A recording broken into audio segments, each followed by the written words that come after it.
दोस्तों नमस्कार, मैं अमरिंदर पटेल। उत्तर प्रदेश की राजनीति में उपचुनाव से पहले सबसे बड़ा सवाल है कि कांग्रेस और समाजवादी पार्टी के बीच में जो सीट शेयरिंग का मसला है वो कहां तक पहुंचा है, उसके लिए क्या हो रहा है, उसकी खबर मैं आपको बताने जा रहा हूं। आपको बता दें, एक तरफ एनडीए गठबंधन है भारतीय जनता पार्टी का, जिसमें अनुप्रिया पटेल, संजय निषाद, जयंत चौधरी, ओम प्रकाश राजभर लट्ठम लट्ठा चल रही है। अनुप्रिया पटेल और कानपुर सीट की जो कानपुर सीट है उसके लिए बहुत नाराज है और साथ में उसको चाहती हैं, और साथ में जो है कि कटहरी सीट से लेकर और भी मिर्जापुर की जो सीट है ये खाली हुई है, उसको लेकर संजय निषाद नाराज है। आरएलडी तो नाराज है ही है, आपस में लट्ठम लट्ठा चल रहा है। लेकिन कांग्रेस और सपा के बीच में क्या मसला है, अखिलेश और राहुल का क्या मसला है, इसके विषय में आपको मैं अपडेट आज करा दूं।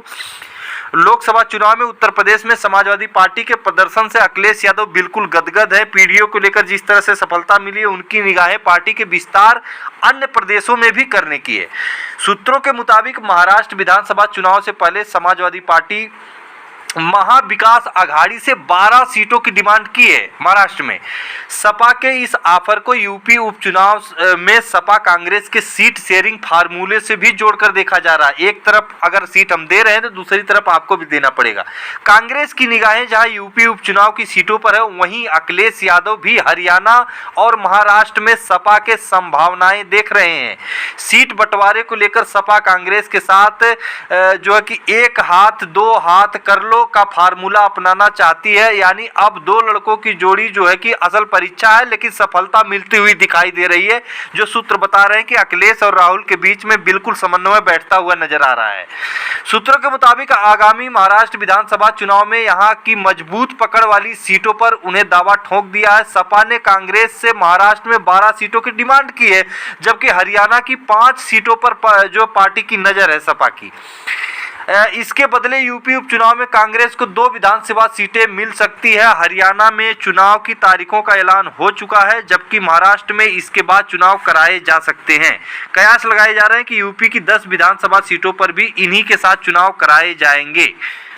महाराष्ट्र में अगर समाजवादी पार्टी की बात करें तो भिवंडी, मानसुखुर्द, सिवानी नगर, सूत्रों के अनुसार पार्टी औरंगाबाद पूर्व, भिवंडी पश्चिम, मालेगांव सेंट्रल और बरसोवा, धुले, अकोला वेस्ट, नागपुर सेंट्रल और करंजा, जलगांव, जामोद, रावेर और अमरावती पर दावा समाजवादी पार्टी कर रखी है। हरियाणा में पार्टी की निगाहें जिंद, गुड़गांव, रेवाड़ी और महेंद्र नगर की 5 सीटों पर हरियाणा में है, जहां पे यादव बाहुल है, मुस्लिम भी वहां पे अच्छे खासे है, पीडीए की अच्छी खासी जनसंख्या है।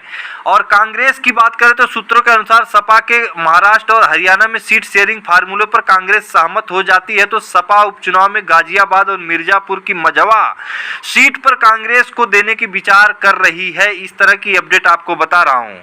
आपको बता दें कि उत्तर प्रदेश में 10 विधानसभा सीटों पर उपचुनाव होना है, जिसमें 9 विधायक सांसद बन गए हैं, जिसके चलते ये सीट खाली हुई। जबकि एक सीट सीसामऊ में सपा विधायक इरफान सोलंकी को सजा के बाद सदस्यता को खत्म कर दिया गया है। 10 में से सपा के पास 5 सीटें करहल, सीसामऊ, मिल्कीपुर, कटहरी और कुंदरकी की थी। यहाँ पे सपा की मतलब सीट थी। वहीं गाजियाबाद, फूलपुर, खैर में बीजेपी और मझवा में निषाद पार्टी और मीरापुर में रालोद जीती थी। लेकिन निश्चित तौर पर जिस तरह से समीकरण बताया जा रहा है आपको कि हरियाणा और महाराष्ट्र में बताया जा रहा है सूत्रों के मुताबिक कि अखिलेश यादव और राहुल गांधी की सीधा एंट्री हो गई है। हरियाणा में भी जो कि 2-3 सीटें पर बात मतलब बन गई है, इस तरह की खबर है। 2 से 3 सीट हरियाणा में समाजवादी पार्टी को मिल रही है और 4 से 5 सीटें जो है समाजवादी पार्टी को महाराष्ट्र में मिल रही है और 2 से 3 सीटें समाजवादी पार्टी जो है उत्तर प्रदेश में उपचुनाव में कांग्रेस को दे रही है। इस तरह का समन्वय बैठ गया है, कोई दिक्कत नहीं है। इस तरह की खबर आ रही है कि बिल्कुल कोई भगदड़ नहीं है। उधर दूसरी तरफ एनडीए में लट्ठम लट्ठा चल रही है। संजय निषाद अलग नाराज हैं, अनुप्रिया पटेल अलग नाराज हैं। लगातार खत लिखे जा रहे हैं आरक्षण को लेकर। बीजेपी में बहुत ज़्यादा जो है कि तनाव की स्थिति बनी हुई है, जो कि योगी सरकार के ऊपर बिल्कुल सवाल उठता हुआ पिछड़े, दलित, अल्पसंख्यक के आरक्षण को छीनने का सवाल जो है अनुप्रिया पटेल, संजय निषाद, ओम प्रकाश राजभर, जयंत चौधरी लगातार लगाते हुए नजर आ रहे हैं। तो बहुत बड़ा संकट भारतीय जनता पार्टी के लिए। वहीं पर समाजवादी पार्टी और कांग्रेस के बीच में सीट बंटवारे का फार्मूला लगभग तय हो चुका है सूत्रों के हवाले से। बहुत जल्दी औपचारिक घोषणा हो जाएगी। तो फिर मिलेंगे अगली वीडियो में, तब तक के लिए नमस्कार।